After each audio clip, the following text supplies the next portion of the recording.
Podcast Answer Man, episode number 172. Entertaining, educational, and encouraging content that makes a difference. This is GSPN.TV. Join the community.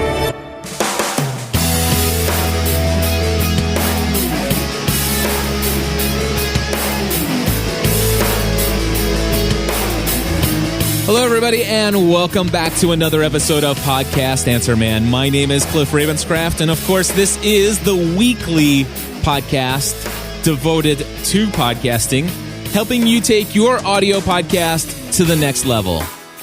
Of course, I love to answer your questions, and today we have plenty of them, and we're going to get started right after I finish up this music right now.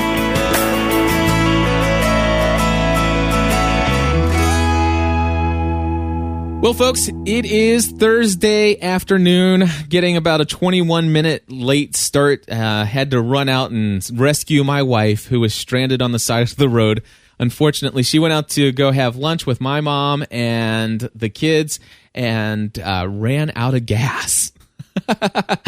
Oh, goodness. So anyway, I apologize for those of you who are here live in the chat room for the late start today. And for those of you who are listening in the podcast, you're probably thinking, well, I didn't need to know all that. Well, hey, you always get a little behind-the-scenes action about what's going on in the life of Cliff Ravenscraft when you listen to a GSPN.TV production of any type, even though it's my more professional Podcast Answer Man show. I am very excited. Have you ever heard me recently start off a Podcast Answer Man without saying I am excited? Let me tell you why I'm excited. I mentioned probably 2-3 episodes ago that I was working on a lot of different things and that I asked you guys to bear with me because I'm going to be throwing some big things out there.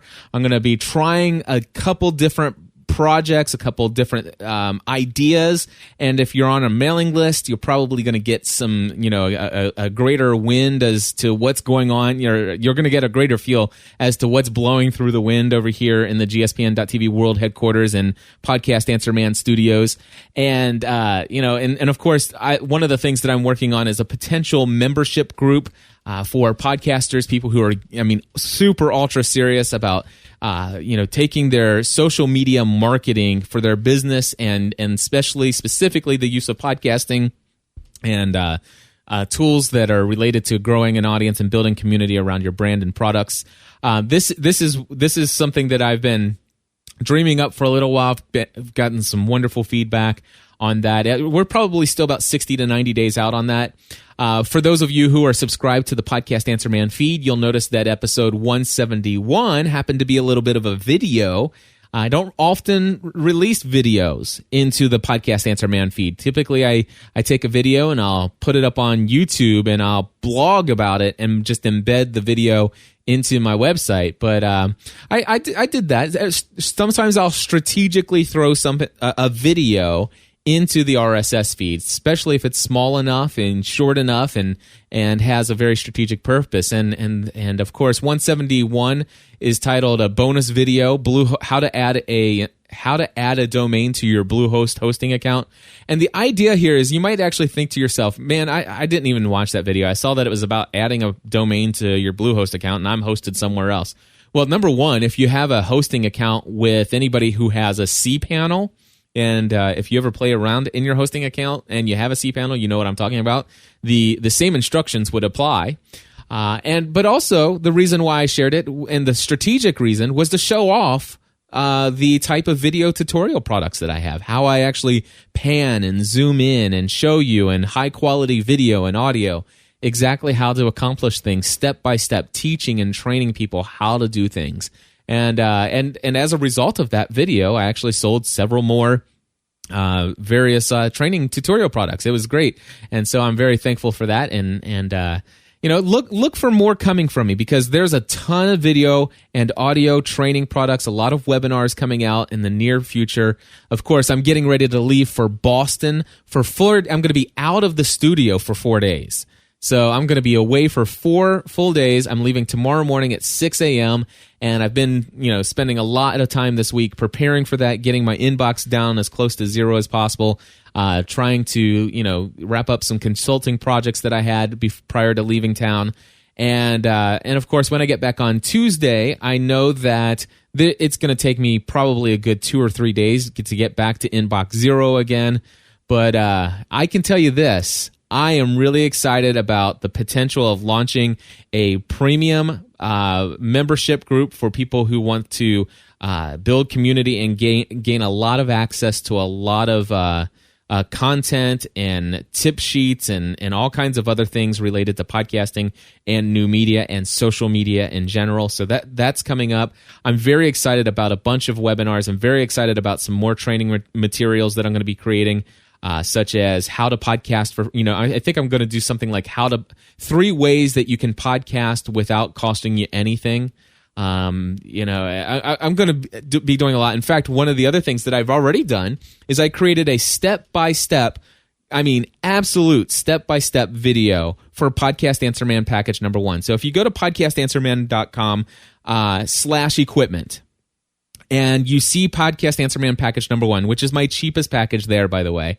In the very near future, when I get back, I hope to have some time to create an entire page devoted to just that package, which is actually going to have some testimonials about people who have bought that package and the video that comes along with it. And this video is a step-by-step. Number 1, here's all the equipment that you got. Here's how it's all hooked up, and it's all diagrammed out, and I show you. And not only that, but I take the mixer, and I walk you through every single thing you need to know about that mixer. What the EQ, what the blue knobs are, what the red knobs are, what the gray knobs are, what the little white knobs at the bottom are for, what this thing means when it says trim or gain, and how you do. And by the way, I'm updating it so that it will have, Skype mix minus, how you can actually use this equipment that is being provided here, so that you can hook it up and do interviews via Skype and even use Skype out for the telephone. And so I've already I created that for Katie Davis. You'll remember she called in last week and asked if I had anything like that, and I knew that she had purchased that package from me, and I had agreed to give her a 30-minute free equipment consultation. When she purchased it, I said, listen, I'll tell you what, I'll give you 30 minutes. We'll sit down and I'll walk you through by phone and via GoToMeeting. I'll show you how to hook that up.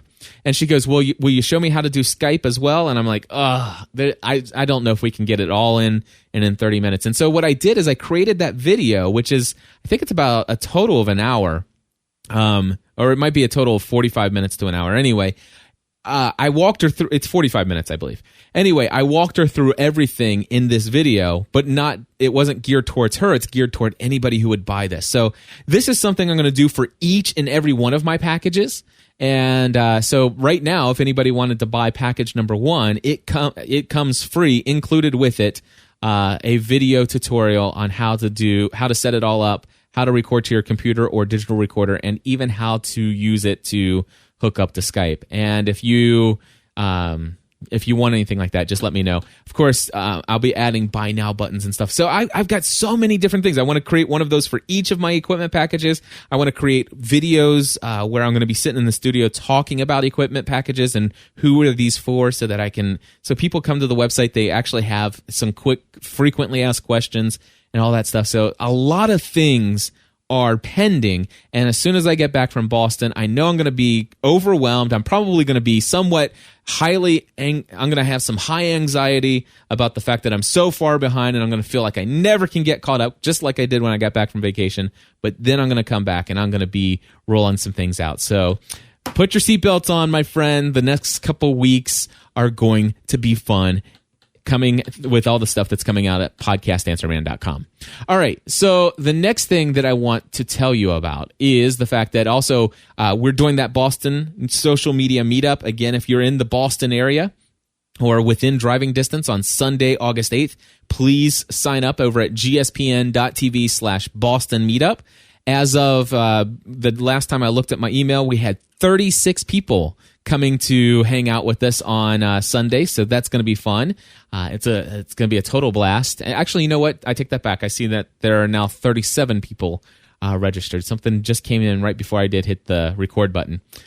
Let's see here. The other things that I want to do, I'll tell you what, let's just move forward and I'll keep I know that there were some other things off the top of my head I wanted to share, but let's go ahead and turn to our first question of the day, which is coming in from a gentleman who goes by Dodge. And let's see here. This one is his message. Hey Cliff, this is Dodge from A Casual Stroll to Mordor blog and podcast. I was wondering, when you distribute video via your RSS feed to iTunes, do you use a certain format and resolution? I'm thinking about distributing video, but I want to be able to have compatible playback among all devices like Droid, Windows phones, and especially the iPhone. And I was wondering, what do you use? And do you worry about that stuff, or do you just kind of aim at one certain type of phone and then just distribute it that way? Thanks for all your help. Talk to you later. Dodge, thank you very much for your question. And first and foremost, let me tell you, this is one of the reasons I don't do video podcasts personally. What I love about audio podcasts, I create MP3 files. MP3 files can be played on virtually any and almost every single portable media device known to man.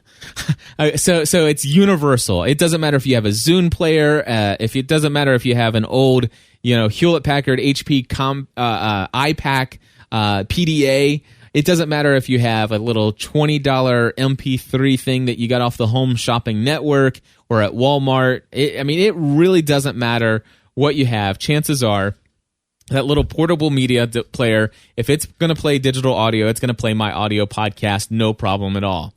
Now, video podcasts, however, you do have some concerns because, obviously for people who have iPods and iTunes, you have to encode that in this thing with a codec called H.264. That can be either in an MP4 format or it can also have the extension M4V, M as in Mary, 4V as in video. And anyway, M4V or MP4, H.264 encoded is going to work for so many people. It really is. Anybody who has iTunes can play it. Anybody who has QuickTime can play it, which, by the way, QuickTime's a free download both on Mac and PC.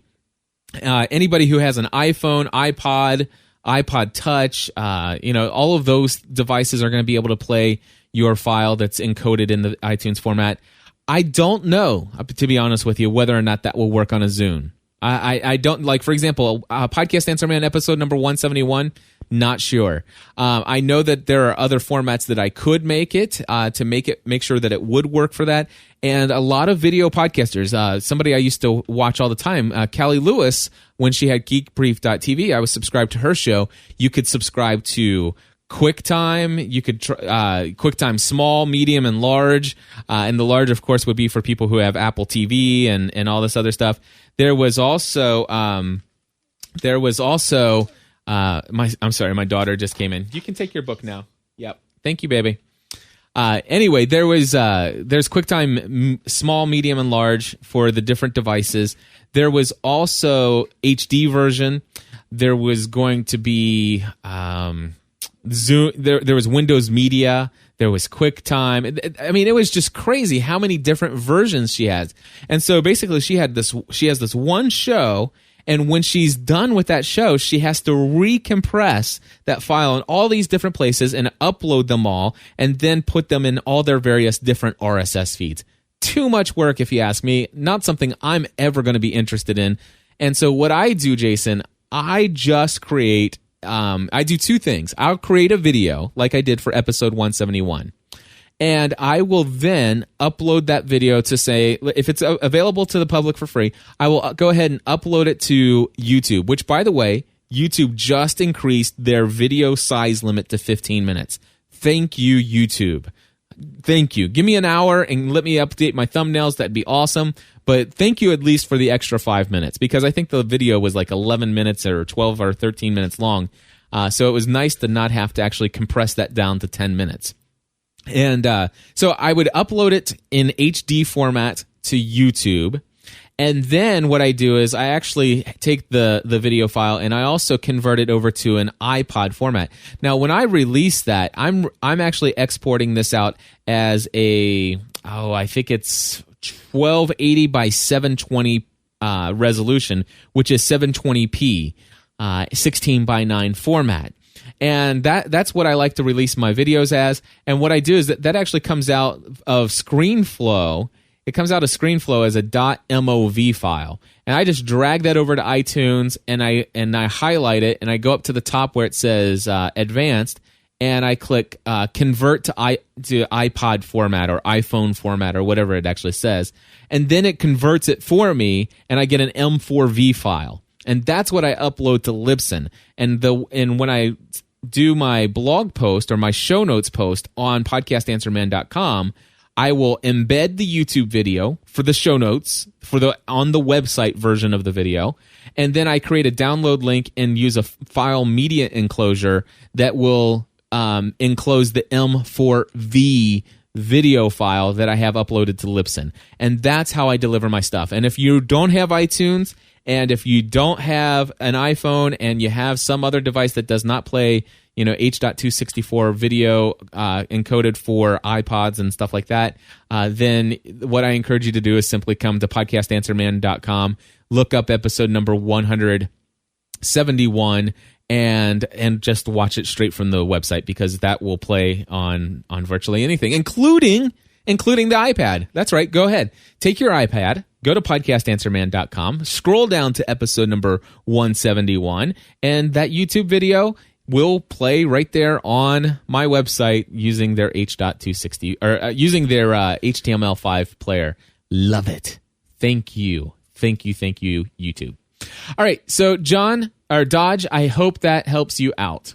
All right, so moving along, we have a question from John who wants to ask about finding a co-host. At least that's what I think he's asking. Yeah, Cliff, this is John from Indiana, calling for Podcast Answer Man. You had a question on the chat room about how to help choose, a host to host a podcast yourself. So if you could answer that, give me your thoughts. You try and pick somebody that's got definitely different views than you, and so there's a little dialogue. So any input, appreciate it. Bye. All right. So basically, here's the deal. Last week on Monday or on Thursday morning, I think I had a little bit of a breakdown, and it was an unfair breakdown to my co-host Chris Biding. But what had happened is we were getting ready to go live for the day, and it was 8:30. I'm sitting there waiting. It's my first show of the day, and I had been up since 6 o'clock in the morning, since 5 o'clock in the morning last week. Putting all the show prep together for all the shows that I had to do. And of course, I didn't put anything together at all for Help I Got a Mac, because Chris usually does that. And there was a lot of big news. There was new Macs that came out. I mean, they came out with new products, such as the new battery charger. They had the new trackpad. I mean, they had all this new stuff, and I really didn't keep up with it all, just trusting that I would be able to really lean into Chris's expertise and his passion for all the new Mac gear. And I called him up, and I'm like, it's like, hey, are you gonna? Oh, and he goes, oh my gosh, I totally forgot. Is it Thursday? Oh, dude, you're going to kill me. But I actually came to this networking group here in Cincinnati, and I'm like, oh, great. And I was upset. I mean, it was the first time that I had gotten that upset. It's like, today, if of all days, today is a big day in the world of Apple, and these people are waiting, and I have nothing to give to them. I have nothing at all. I don't know anything about the new Mac lineup. I don't know anything about the new products. I didn't read anything, and here we are sitting ready to do a show. Luckily, he was willing to step out of the meeting, and I was able to bring him in by telephone and stuff like that. But during that, I was visibly upset. I mean, I was. As a matter of fact, I was probably more upset than I should have been, and I think it probably had to do with the fact that I stayed up later than I should have, and I certainly got up a whole lot earlier than what I'm used to. And so I was visibly upset. And I think at that time is right when the chat room started saying, hey, Cliff, I have a question for you. How do you find a good chat room, or how do you find a good co-host? And and of course, that's where Jason, I asked him, I say, hey, that's a great question for a podcast answer, man. And right now is probably not the best time to ask me to answer that question. So that's the context into where this question is coming from. So to answer your question, I did think about a couple things about what I look for in a co-host when I want to do a show. And of course, I do several shows on my own. Podcast Answer Man, I do the show all on my own. I love doing this because I have such a great passion for this. I literally could talk about podcasting all day long. And in fact, I do talk about podcasting all day long, every Tuesday and Wednesday. It's all consulting, back to back, all day long. That's what I do. And I love it. I absolutely love it. So there's no chance I'm going to run out of things to say. I'm extremely passionate about it, so I can carry on the conversation, no problem at all. But there are some things that I'm passionate about. Otherwise, I would never create a podcast about a topic I'm not somewhat passionate about. But there are topics that I'm passionate about, but at least passionately interested in, but not passionately knowledgeable about. So while I love Apple computers, while I love the Mac, while I love the iPhone, while I love the iPad, I don't know everything there is to know about them, nor do I actually even want to know everything. But there's this huge community of people out there who have this Mac and these Apple mobile devices who have questions. Me being one of them, who wishes there was somebody you could turn to ask questions. And so what I did is I chose a co-host of somebody who was extremely knowledgeable and passionate about the topic for which I plan to podcast. So the item number one, I think you should look for somebody who is equally as knowledgeable and equally as passionate about equally or greater. Somebody who's equally or greater, whose passion is equal or greater than your own passion, and somebody who is knowledgeable about the subject matter. The other thing is you want to make sure that the person is a I guess maybe if you want to call him a chatty Cathy, you want somebody who likes to talk a lot. I really like having a co-host with people who like to hear themselves talk. That's how I am. Try to get a word in edgewise with me, and good luck. I've had to train myself to let Stephanie talk when we do a podcast together. I mean, it took me a long time, but if you go back into the old lost podcast archives, you'll see that I never really gave Stephanie a lot of airtime. Over time, I've learned to really dial back and let other people's voices be heard. And it took some practice, but I like other people who like to interject. Stephanie, if you let her, if you let her, she would sit there and not say very much at all at times, unless it's about something she's extremely passionate about. So you want somebody who likes to hear themselves talk, who likes to talk a lot, but you also want somebody who is not only conversational, but they're easy on the ears. You might get somebody who talks a lot, but they're whiny. I don't like that. No, I don't like that. They're complaining. You want somebody positive. You want somebody upbeat, somebody who, has a sense of enthusiasm. You really want somebody that's not boring, pretty much. All right? So you want somebody that's easy to listen to, somebody that you enjoy hearing speak. I think that's important. And of course, you do want somebody that's dependable. And I do want to just say, for the record, Chris Beiting is an extremely dependable co-host. Has he forgotten out of the last, how many? I'm going to click right here and tell you how many episodes of Help I Got a Mac we've done. As of today, we've done 130 of them together. And the truth is, we actually did more. We actually relaunched the show. So we've done probably about 140 episodes of Help I Got a Mac together. And how many of those did he actually forget and just didn't show up to record? I think twice. This was the second time that has happened. And there have been other times where he didn't forget, but he says, man, something's come up. And I think there's probably a total of maybe 8 or 9 episodes that you don't find Chris on the Help I Got a Mac podcast. So if you think about 130 episodes, 140 episodes, and only missing about 8 total, then I consider that to be extremely dependable, and he's there week after week. And he does. He brings his game and he brings the content to the show, and I love it. So you want somebody who's got passion, who's got knowledge about the topic, who is very conversational yet easy on the ears, and somebody who's dependable. And then, of course, you also want somebody who is willing to get the technology necessary to make it work. I've always been blessed with the co-host that I have that, they have a computer, they have a decent broadband connection. That's important. And if they don't have it already, they're willing to go out and get a decent microphone so that they can talk to you. Now, I will say that Andy Traub is the only co-host I have right now that is still using a USB headset. And, we deal with that. It sounds pretty decent. And there are some folks who maybe aren't into audio quality as much as I am, and they listen to their podcast over their speakers instead of headphones. And so for those people, there are times when they said, "Oh my gosh, I didn't know that he wasn't in studio with you." Whereas, if you listen to the most recent episodes of Help I Got a Mac with Chris, minus the one last week where he's on the telephone, he's got a very decent, high quality, broadcast quality microphone. Eric Fisher, just this week and last week, if you listen to one of those two episodes of Social Media Serenity, he's now got a Heil PR40 microphone. And, if things were even better than they are here, I would just say, hey, you know what? I'm going to send a Heil over to Andy.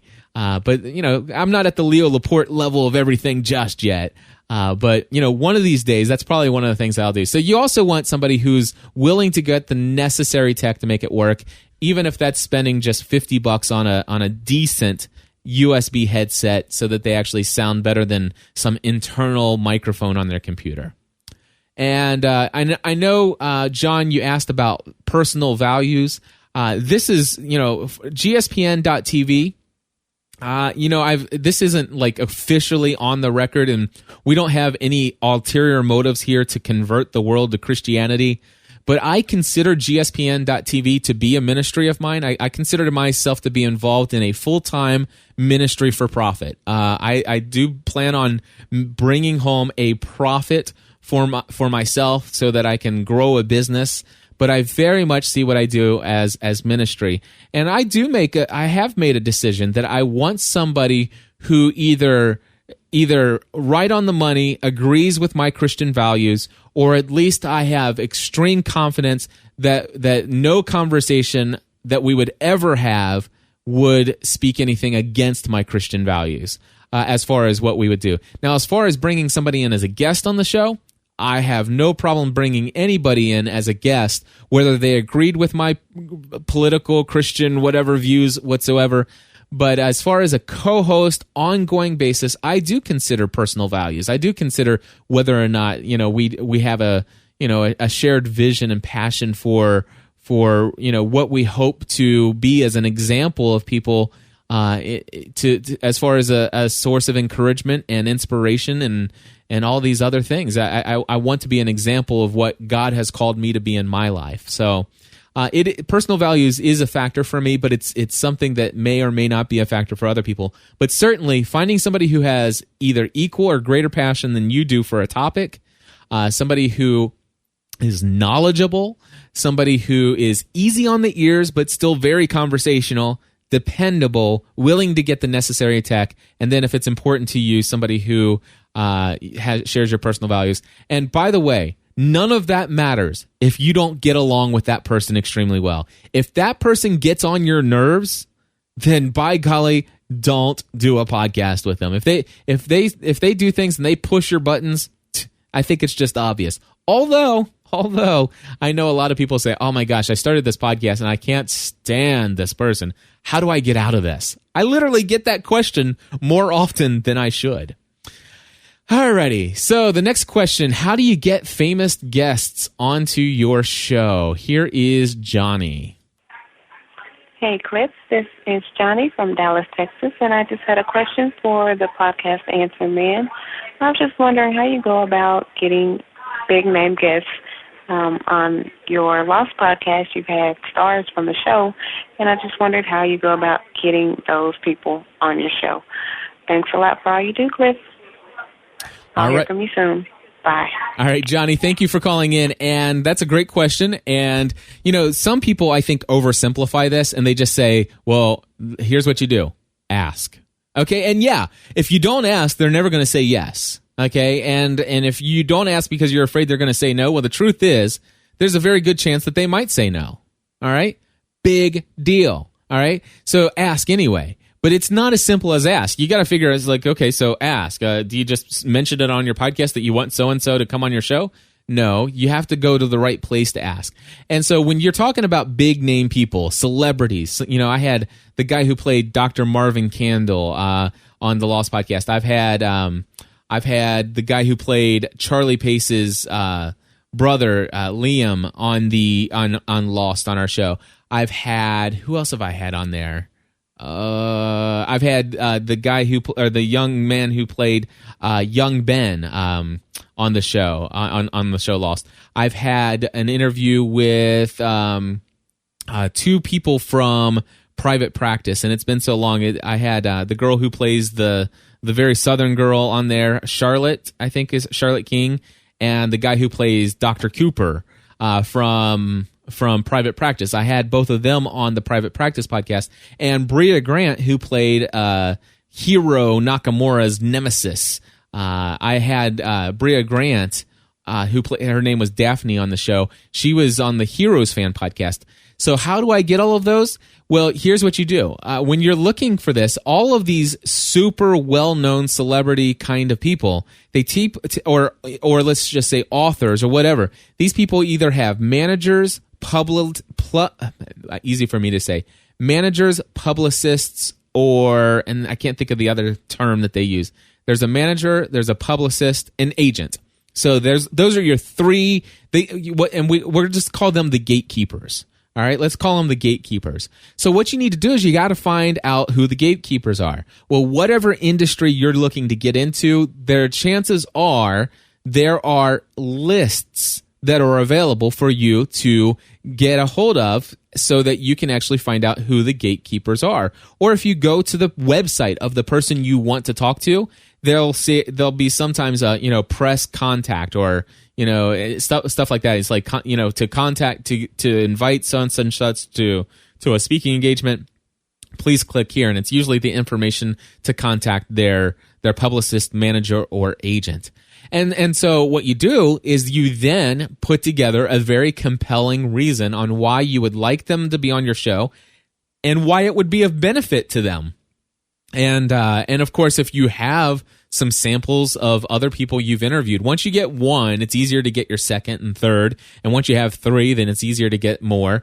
And before you know it, if you've done a really high quality, excellent interview with these people, and it sheds great light on them, you're pretty much in. I mean, you are in. All you need to do is say, hey, here's an example. You could actually send them a little CD that they can stick in their car player or any kind of CD player and say, hey, here's a 3-5-minute excerpt from the last 5 interviews I've done with celebrities. We are a professional podcast here. And this is serious business. This is my, you put together like a little media kit and you send it along. And I'll tell you what, chances are you'll get a yes from time to time. And I've actually got more yeses than I have no's. And as far as, if you don't think you have time to do all that stuff, then I would consider you to check out virtualassistantpodcast.com and learn how you can pay somebody else to do all that stuff for you. Very cool stuff. All right, so hopefully that answers your question, Johnny, and I thank you again for the call. All right, one more question here, and this one comes from Jason. Jason, take it away. Hey, Cliff, it's Jason from the Lost Unanswered podcast, and my question for the podcast Answer Man has to do with mixers and microphones. So I have an older Behringer mixer. I say older, it's about 6 years old. I've had it for a while, and it's got 2 microphone inputs and a couple auxiliaries, and I want to add another microphone to it. And when I try plugging it into one of the 1/4-inch inputs, it doesn't seem to quite work as well, I think because they don't have a gain on them, and the microphone is really soft, and it can only obviously be a dynamic microphone, not a condenser. And my question for you is, do you know of any way to split 2 microphones into one input, or is there some other way that I can get a third person onto my recording without having two people share one mic. All right. Thank you for all that you do. I love listening to you. Keep up the good work. Jason, absolutely. I know exactly where you're at, my friend. This is where I was. It was about 5 years ago. And I had purchased my first mixer, which was a little tiny mixer. If you look at podcastanswerman.com/equipment, look at package number 1. Now, I didn't have the Behringer Xenix 802, but I had one exactly like that. Exactly like that. That's exactly the one I have. In fact, I still have it in a closet back here that I take out to go portable from time to time. Anyway, I had the 2 XLR port inputs, just like what you're talking about, and I had 3 people that we wanted. It was myself, my wife, and my next door neighbor for the Lost podcast. And we all had gotten these dynamic head-worn microphones, which, by gosh, they were horrible. I did not like them at all. Anyway, we had gotten these microphones, and we all wanted to be able to talk at the same time, but they were all XLR inputs. Now, I will tell you, this did work. It wasn't great because what you don't get is the ability to adjust the audio independently. But I went and purchased a Y adapter. It's an XLR Y adapter. So on one end, it has the male port that would plug into the mixer. And then the other end of that cable had 2 female XLR plugs. So in essence, it took it made my mixer to where channel 1 had 1 microphone plugged into it, and then channel 2 had this Y adapter in, which had 2 microphones plugged onto the other end of that adapter. It did work. The gain was able to pull it up, but the audio, because the gain in the amplification is being spread to 2 microphones, it's not going to be as loud. Neither of those microphones are going to be as loud as microphone on channel number 1. So what you can do is, or what you have to do is, you actually have to turn the gain down on channel 1 to kind of match the other 2, the microphones on plugged into line 2 with this Y adapter. The thing is, though, is I put one on one co-host and one on the other, and neither one of them talked at the same audio levels, which was totally frustrating to me, but was able to be fixed in post-production.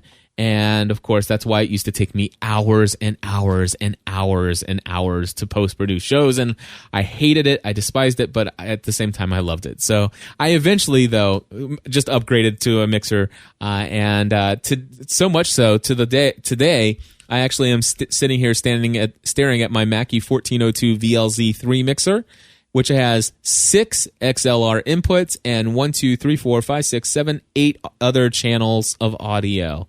So it's good to go. I guess it's a 14 channel mixer. Fun stuff.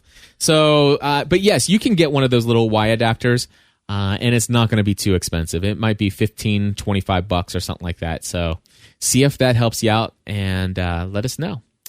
All right, let's see here. The next thing I have is, you know what? I didn't even write this one down, but I do have one more question. It's from Brent Green about iTunes artwork. So let's go ahead and see if we can squeeze Brent in here.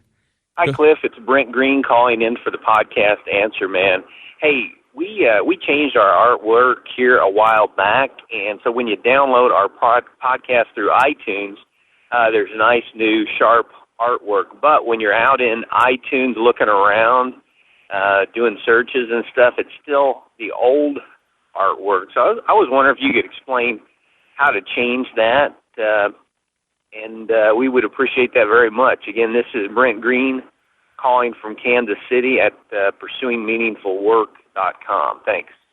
All right, Brent, sure thing. Seeing as how you hired me to consult with you to set that up, I will tell you exactly where it is. It's actually, if you sign into FeedBurner, just go to feedburner.com, and once you're logged in with your username and password, you're going to see a list of all of the podcasts that you have FeedBurner feeds for. That's what we're sending over to iTunes in your situation. And what you want to do is you want to click on the tab at the top that says you want to click on that podcast, and then it gives you a bunch of tabs, and then you click on Optimize. And when you go to Optimize, you then, on the left-hand side, you want to click in the area where it says Smartcast, And on the right-hand side, you're going to see a little section over there that says podcast artwork, and it's going to ask you for the URL of the image. And of course, what you'll need to do is you need to go ahead and upload that brand new 300 by 300 or 600 by 600 artwork up to your own media file hosting service there on Bluehost or wherever you might be.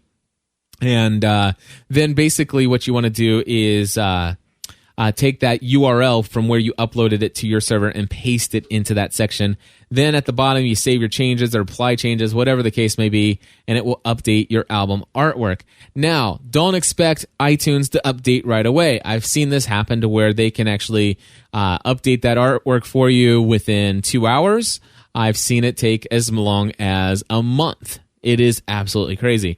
The other thing I've noticed is that if you do change it, let's just say you changed it today, and then the same time tomorrow you go do a search for your podcast using some keywords and you see it pull up, and then all of a sudden it's still got the old artwork. But if you click on it and actually go to your specific show's iTunes listing page, the new artwork is there. It's just not cleared the cache all the way through to the rest of the iTunes servers and stuff. So anyway, that is it. And I'll tell you what I'm going to do for the next couple weeks. I am going to be saying thank you to some folks who have purchased some video training tutorials from me. If you head over to podcastanswerman.com/products, podcastanswerman.com/products. I have a lot of video training tutorials over there, and I'm getting ready to create a single page for each one of them. And I asked some folks if you have purchased one of these, would you be willing to share with me some testimonials that I plan on putting on the sites for each of the individual pages and getting lots of those in? So thank you for that. And before I play this one and to wrap up the show, and if you don't want to hear a testimony about how great my products are, you can just shut things down. But the other thing I do want to show you or tell you about, if you go over to podcastanswerman.com and click at the very top in the menu, there's a little thing that says recommendations, and it's about people who recommend that you use me. It's testimonials and recommendations. But anyway, click up there where it says testimonial, or click up there where it says recommendations, and I just completely redid the layout and design of this. Before, I had taken just some screenshots of people's recommendations from LinkedIn and put them here on my website, but I had my virtual assistant go in and transcribe those, and we updated it to where it's better artwork for the images of the people there. If I've ever done work for you, if you're one of my clients, you've ever hired me to do anything, and you would like me to feature you on my recommendations, then I ask you to do me a favor. Send me a testimonial that's about maybe a paragraph or 2 paragraphs, just a couple sentences per paragraph. Just take a look at it. podcastanswerman.com/recommendations. See what's there, and if you write some great stuff about how I've helped you, then I would love to feature you. I would also need a 128 by 128 pixel artwork, or preferably larger, and I will personally size it down to make it look good. I'm very particular on the look and the layout of my site these days, so I'm working on it. It's a work in progress. Anyway, also if you wanted to send in addition to the written, you can see that there are some other audio testimonials. I'll be glad to push the little play button and let them hear your testimonial as well. Just throwing it out there. And again, I'm trying to put this stuff at the end of the show so that if you hear this shameless self-promotion of me, saying, hey, I put the show out here each week, but I do it in hopes that maybe you'll buy some stuff from me or hire me or whatever the case may be. This is what I do for a living. So again, if you don't want to hear the testimonial, that's fine. Just tune out now.